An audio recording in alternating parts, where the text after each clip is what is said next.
Quero convidá-los a abrir a palavra de Deus no Evangelho de Mateus, capítulo 5. Estaremos lendo os versos 21 ao verso 26, dando sequência àquela série de mensagens que estamos fazendo aqui desde algumas semanas atrás, no Sermão da Montanha.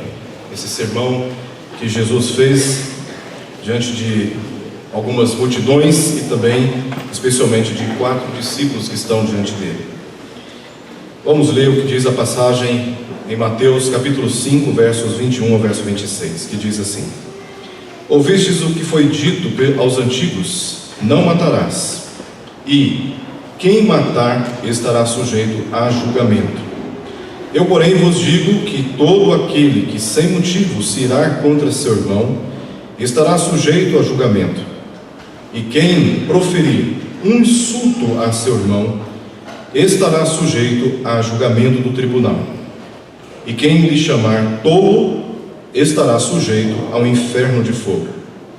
Se, pois, ao trazeres ao altar a oferta, ali te lembrares de que teu irmão tem alguma coisa contra ti, deixa perante o altar a tua oferta, vai primeiro reconciliar-te com o teu irmão, e então, voltando, faze a tua oferta.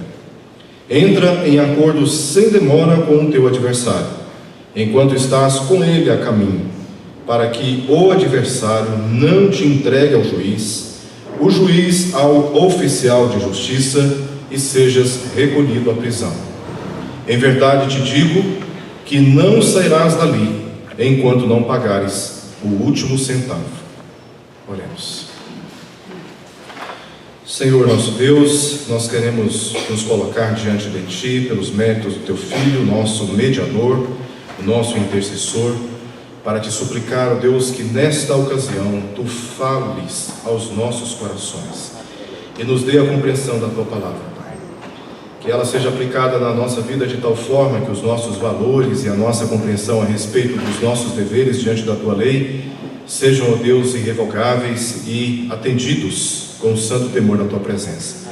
Nós oramos por isso, Senhor, em nome de Jesus. Amém.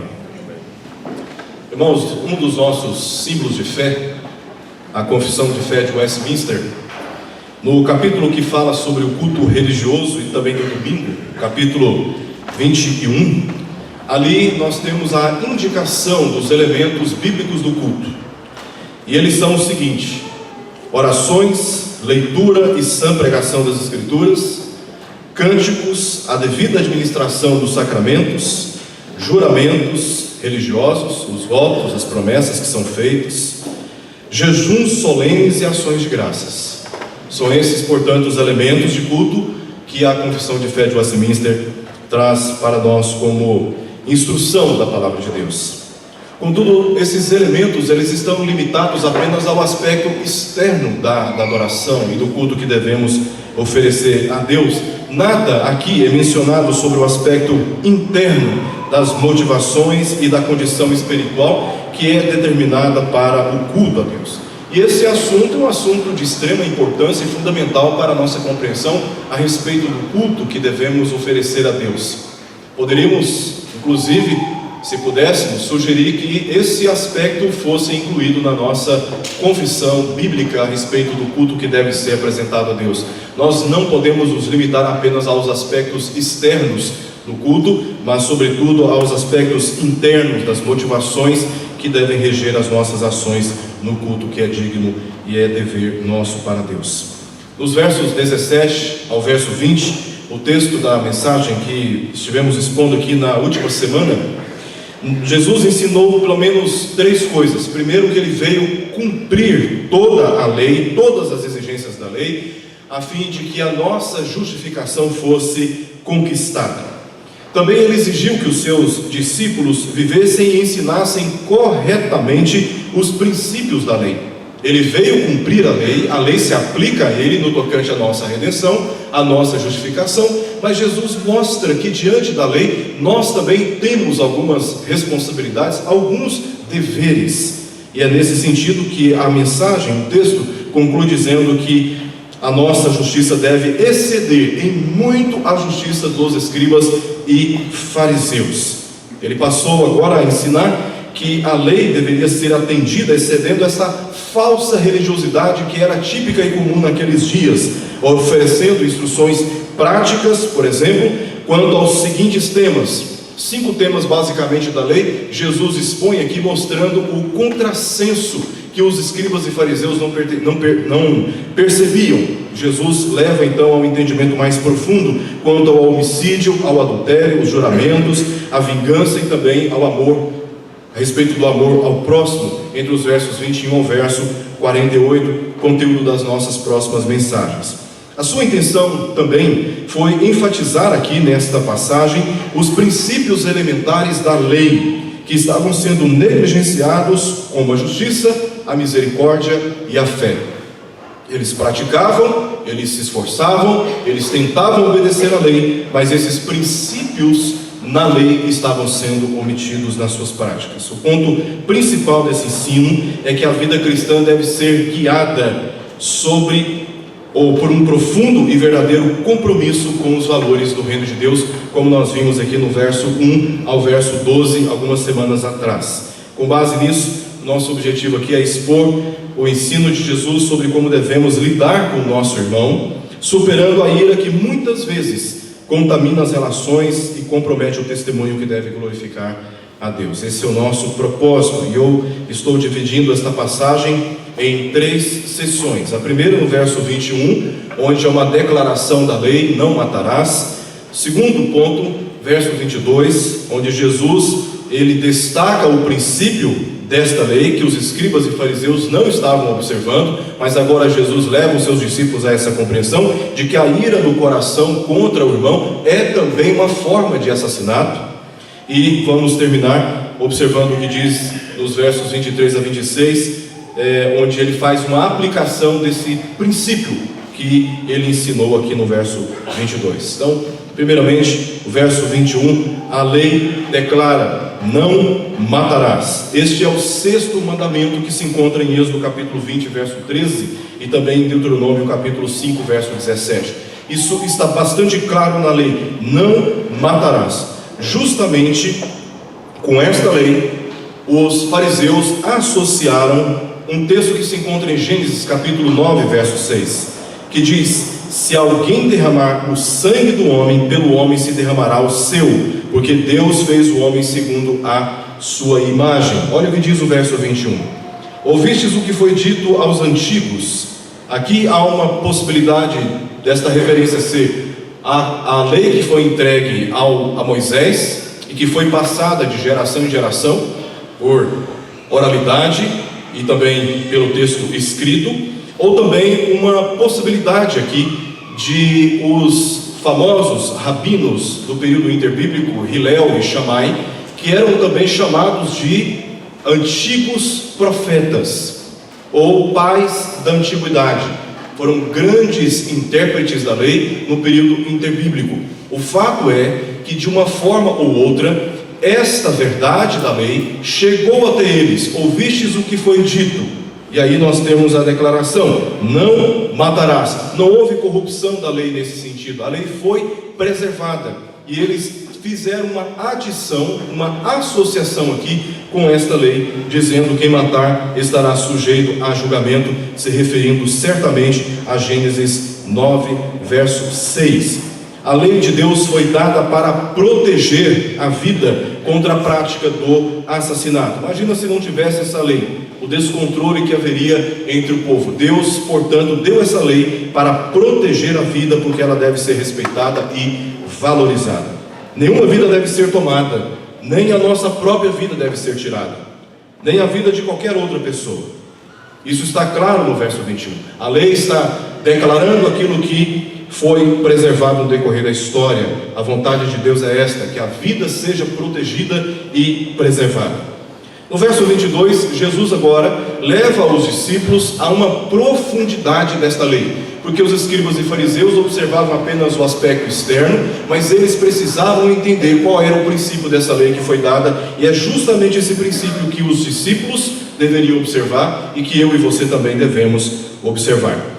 Depois de ratificar aquilo que estava escrito na lei, Jesus advertiu: eu, porém, vos digo.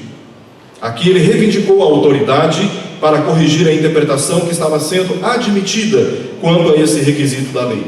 Os escribas e também fariseus pensavam que enquanto eles não tirassem a vida humana, estariam cumprindo esta obrigação. Acreditavam que desde que as suas mãos não realizassem esse ato exterior de tirar a vida dos outros, a atitude interior do coração era irrelevante, não tinha preocupação com isso. Por isso Jesus chamou a atenção para o fato de que esta observância externa da lei não é mais importante que os pensamentos e a intenção do coração aos olhos de Deus. Deus vê aquilo que se passa nos nossos corações. Não adianta para nós em nada, absolutamente nada, e não glorifica a Deus, atos religiosos desprovidos, descomprometidos dos princípios que estão presentes na lei do Senhor.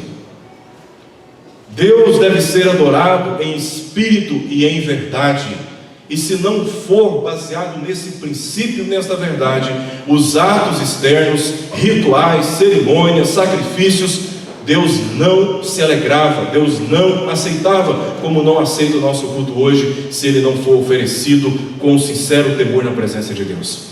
Deus olha aquilo que está no nosso coração e se importa com a motivação que há nele no tocante ao culto que oferecemos ao Senhor.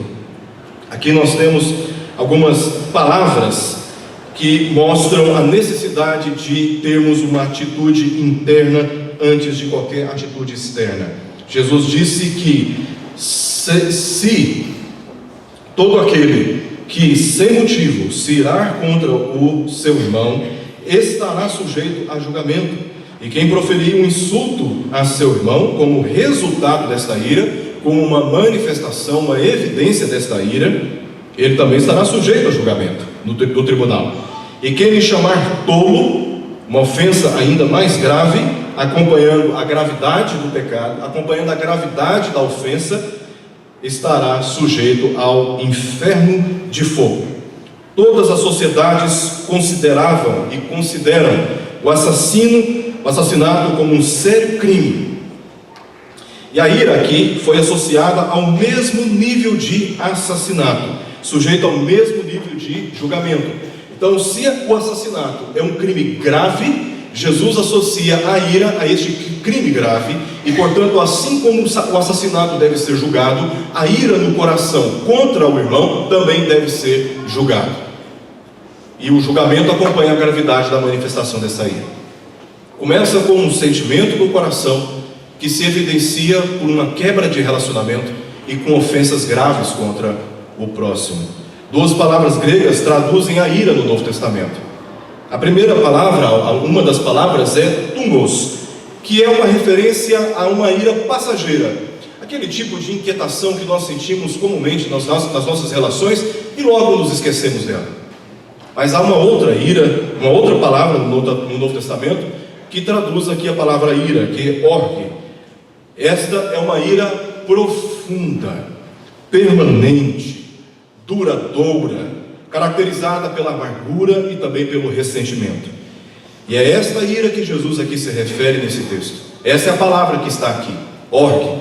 Uma ira contundente, perturbadora, presente no coração, e que já afastou o seu recipiente, já afastou o homem que vive com esta ira dos relacionamentos, já quebrou as relações. E agora, o pior, interfere na relação com Deus. Ele ensinou que a ira pecaminosa, demonstrada inclusive com palavras que destroem a reputação dos outros, é em sua própria natureza um homicídio praticado no coração. Como o sujeito seria julgado no sinédrio por tirar a vida de uma outra pessoa, Jesus adverte que, a menos que essa pessoa se arrependa, estará sujeita ao rigoroso julgamento do inferno. Porque só uma pessoa que resiste o pecado, ou melhor, resiste se arrepender do pecado e preserva esse pecado nas relações, só uma pessoa como esta pode experimentar tão severo juízo de inferno. Existe pelo menos 2 tipos de tratamentos aqui na nossa passagem quanto ao pecado. Tratamentos que são terrenos, prejuízos que sofremos nas nossas relações pessoais, mas há também prejuízos que sofremos, prejuízos esses espirituais. E a palavra de Jesus é uma palavra de advertência contra a ira que reside no coração. Em 1 João capítulo 2, verso 9, nós lemos o seguinte: aquele que diz estar na luz e odeia a seu irmão, até agora está em trevas, ou seja, já está sob juízo. Odiar o irmão, se irar com o irmão e não tratar essa ira na relação com o irmão, esta pessoa já experimenta o juízo das próprias trevas na sua vida. E não nos enganemos, a ira nos adoece, a quebra de relacionamentos nos adoece, tira a nossa paz. Já sofremos os efeitos naturais desta presença pecaminosa no nosso coração. A partir dos versos seguintes, verso 23 ao verso 26, Jesus agora faz uma aplicação. Como que esse princípio? Ele primeiro declara o que diz a lei: não matarás, e quem matar o seu irmão estará sujeito a julgamento. Depois ele declara qual é o princípio desta lei. O princípio que está nessa lei é: não mate o seu irmão no seu coração com sentimento de ira. Não assassine o seu irmão com a ira no seu coração. E agora nos versos 23 ao verso 26, Jesus vai fazer uma aplicação. Ele vai contar 2 ilustrações para mostrar como nós devemos processar esse princípio que ele declara no verso 22 na sua prática. A primeira ilustração que ele faz a respeito dessa aplicação está no verso 23 ao verso 24, que dizem assim: se pois ao trazeres ao altar a tua oferta, ali te lembrares de que teu irmão tem alguma coisa contra ti, o que você deve fazer? Você deve deixar perante o altar a tua oferta, e primeiro reconciliar-te com ele, e então voltando fazer a sua oferta. Então essa primeira ilustração sobre como esse princípio deve ser atendido na sua prática. Aqui Jesus está retratando uma prática comum e fiel de um judeu, prescrito lá em Êxodo capítulo 25, verso 2. Fala aos filhos de Israel que me tragam oferta, e de todo homem cujo coração mover para isso, dele recebereis a minha oferta. O judeu, entendido sobre isso, estava ali cotidianamente, diariamente, semanalmente, mensalmente, anualmente, levando a sua oferta. Jesus usa de uma prática cultural, histórica daqueles dias, para dizer: olha, quando você chegar diante do altar para fazer a sua oferta, e ali tu te lembrares, voz passiva, tu te lembrares de que o teu irmão tem algo contra ti, interrompa o seu culto, vá lá, procure, reconcilie com ele, só depois faze a tua oferta. Essa é a orientação que Jesus dá, fazendo uso de uma ilustração bastante comum naqueles dias. A questão de quem está em falta aqui é irrelevante. Se eu que estou em falta, eu que faltei, ou se meu irmão que faltou comigo, isso aqui é uma questão irrelevante na passagem, totalmente irrelevante. Jesus não destaca o culpado e insiste que se tome a iniciativa, independente de quem seja o culpado. O princípio que Jesus ensina aqui é: quando você vai oferecer o seu culto a Deus, e você ali se lembra, ou é lembrado, de que o teu irmão tem algo contra ti, você deve interromper, ir lá e reconciliar com o seu irmão, tomar a iniciativa. Não há nenhuma indicação de que a queixa que este irmão tem deve ser justificada antes que a ação seja tomada. Não há nenhuma indicação contra isso. Simplesmente o fato de você se lembrar que o seu pai tem algo contra você, a sua mãe tem algo contra você, o seu esposo, a sua esposa tem algo contra você, os seus filhos têm algo contra você, os seus irmãos da igreja têm algo contra você, no ambiente de trabalho alguém tem algo contra você, uma relação foi quebrada por uma ofensa, seja por sua culpa, seja por culpa do outro, não importa. A orientação de Jesus é: deixa a tua oferta perante o altar, vai e se reconcilie com ele. Depois, aí você faz a oferta, e eu aceitarei. É mais importante se reconciliar com o irmão do que se engajar na cerimônia religiosa. Isso não é porque a cerimônia religiosa é trivial ou secundária. Pelo contrário, é porque a cerimônia religiosa deve ser livre de hipocrisia para que Deus seja honrado e nós sejamos abençoados. Esse é o culto que Deus requer de nós. Não aquele culto que eles ofereciam a Deus apenas atendendo os aspectos externos da lei. Sem, como já foi dito, sem a misericórdia, sem a justiça e sem a fé. Sem esses princípios, todo ato cerimonial não pode ser instrumento de glória ao Senhor. Donald Carson, refletindo aqui sobre esse texto, no seu comentário, ele diz o seguinte: os homens gostam de substituir a cerimônia pela integridade, pureza e amor, mas Jesus não terá nada disso. Ele não recebe nada disso, ele não aceita. Todos nós amamos encobrir as nossas relações quebradas. Fazemos muitas vezes vista grossa delas, ignoramos, usamos justificativas e argumentos bem elaborados, tudo para no final dizer: Senhor, eu me acheguei diante do altar, ali me lembrei que alguém tem algo contra mim, mas Senhor, eu não vou atender aquilo que a tua palavra prescreve. O ponto de Jesus para nós hoje é que vir à igreja e pedir perdão a Deus não é suficiente.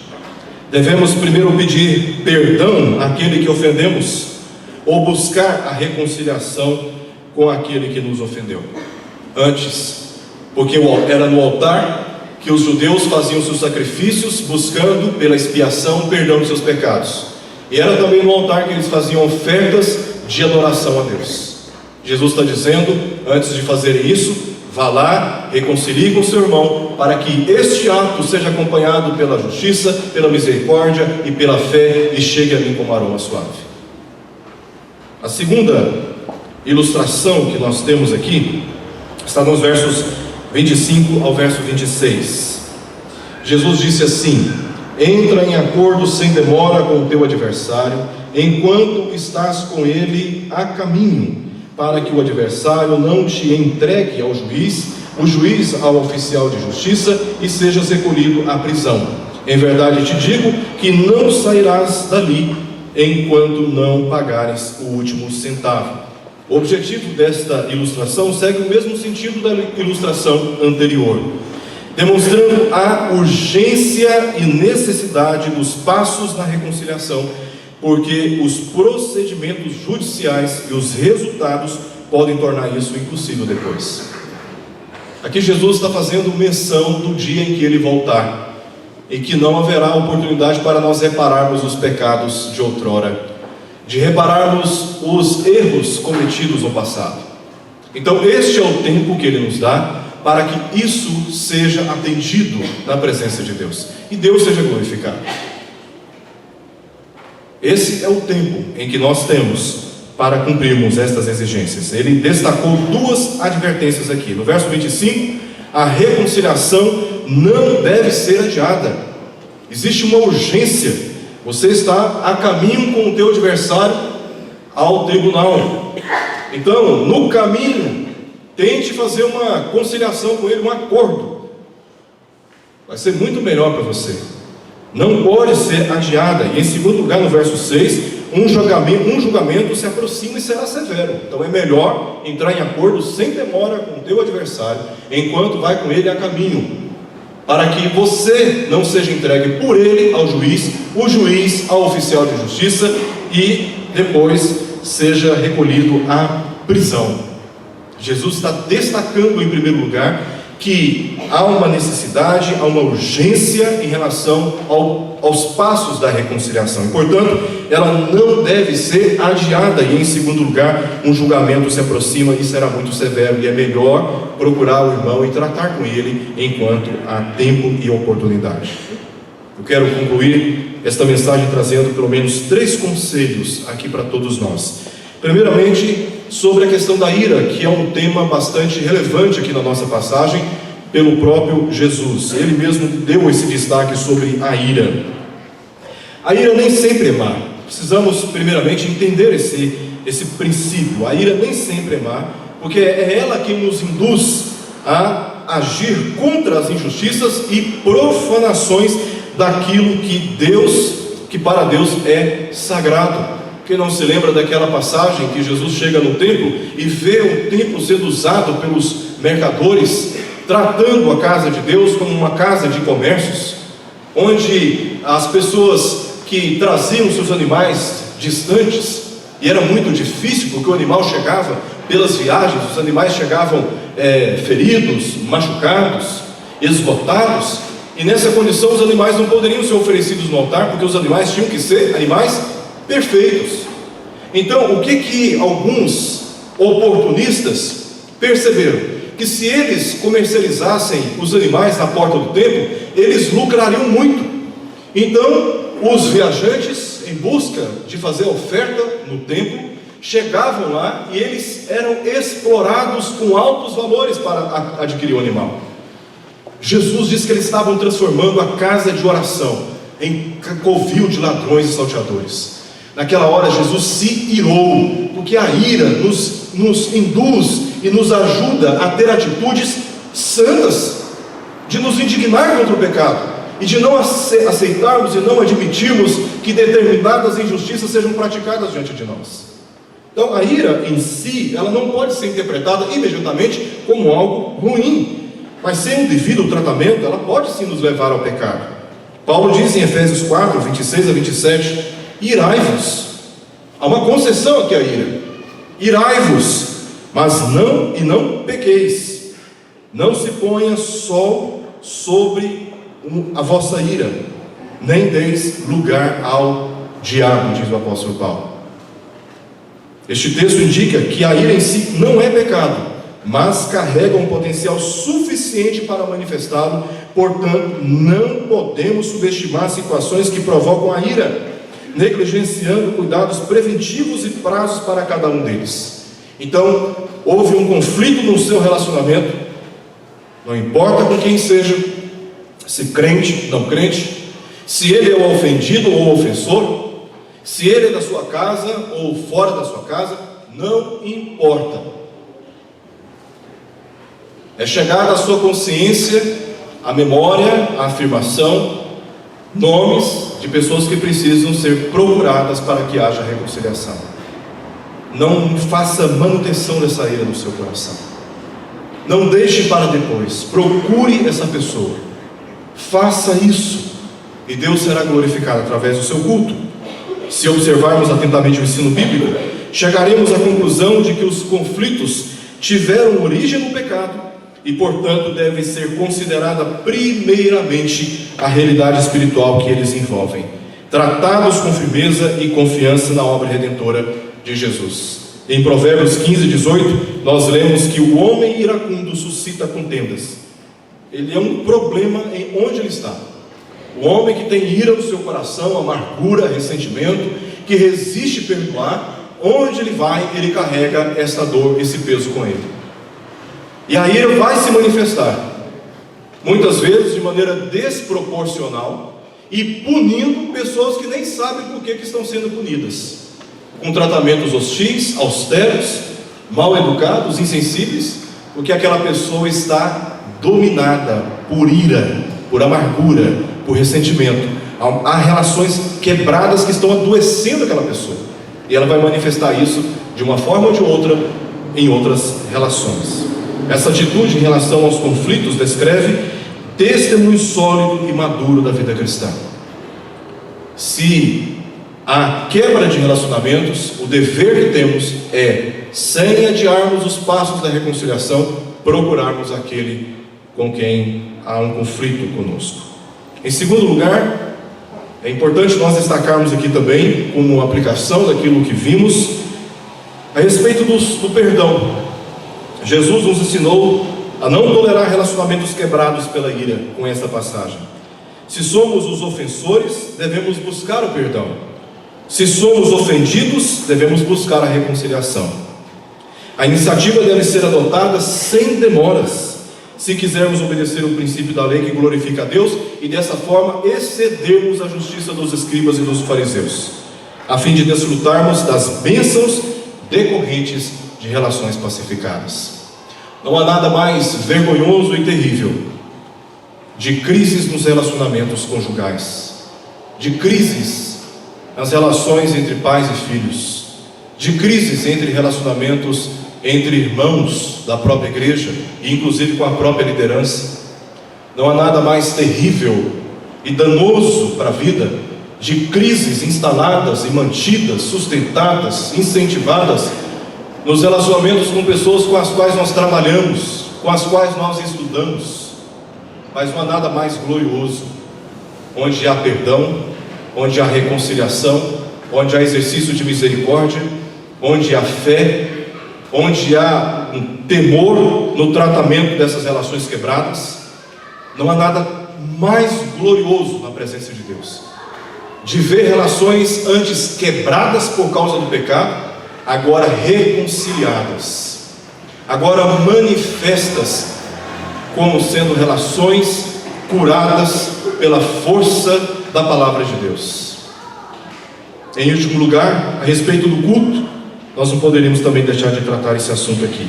O culto que Deus requer de todos nós deve preceder o temor e também da verdade.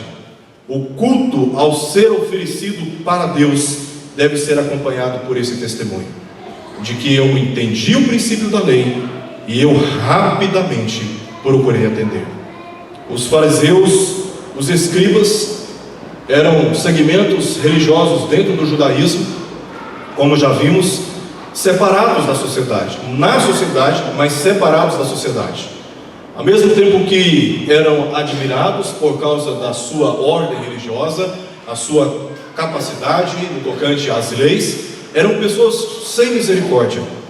Há uma passagem na Bíblia, por exemplo, que diz que os fariseus chegavam nas casas das viúvas e devoravam as casas das viúvas, fazendo orações longas. Eles cobravam para fazerem orações. Então, quanto mais longa a oração, mais as viúvas tinham que pagar, porque eles não tinham misericórdia, não tinham fé e não praticavam justiça nos relacionamentos. E ao mesmo tempo estavam, do ponto de vista externo, vivendo rigorosamente os preceitos da lei, mas sua justiça, sua espiritualidade, seu testemunho eram completamente superficiais à presença de Deus. O que Deus requer de nós é que o nosso culto seja um testemunho de uma semana inteira de um comprometimento firme e verdadeiro com a palavra de Deus. Se passamos a semana inteira sem ler a Bíblia, se passamos a semana inteira sem orarmos, se passamos a semana inteira fazendo manutenção de relacionamentos quebrados, que culto poderemos oferecer ao Senhor no final de semana? Este culto deve preceder ações de misericórdia nas nossas relações.